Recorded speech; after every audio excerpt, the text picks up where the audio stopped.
The House of Representatives, the Senate, and the Cabinet of President Rodrigo Duterte registered lower net satisfaction ratings in the second quarter of 2018, with the House suffering the biggest decline. The Social Weather Stations or SWS survey was conducted from June 27 to 30. The House drops 10 points from positive 35 in March to positive 25 in June this year. Its net satisfaction rating is now classified a notch lower, from good to moderate. The Senate's rating, meanwhile, stayed good but went down by 4 points from positive 45 in March to positive 41 in June. The Cabinet's rating remained moderate but slid to positive 25 in June from March's positive 28. As for the Supreme Court, it got a positive 19 net satisfaction rating in June, hardly unchanged from the positive 20 in March. The survey was conducted while Congress was on break. Maria Lourdes Sereno was ousted as Chief Justice in the second quarter of the year.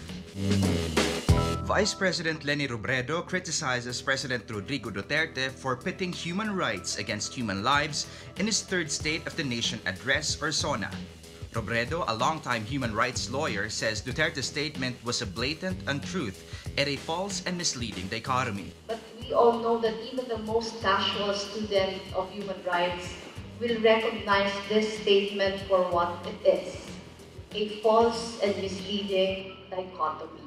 It is a parent who wishes to see clearly that the right to life is one of the most basic human rights.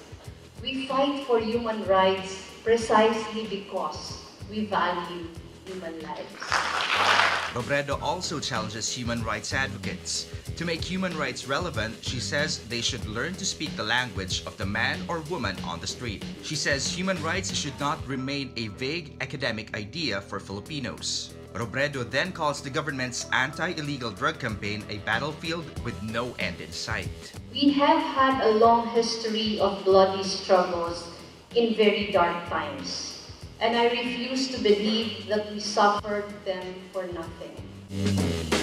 Filipino actress Kris Aquino posts on Instagram a first look into her much-awaited role in the Hollywood film Crazy Rich Asians. Aquino stuns in a yellow gown as she interacts with Constance Wu, who plays Rachel Chu, the protagonist in the movie. She says her gown was made by Filipino designer Michael Cinco.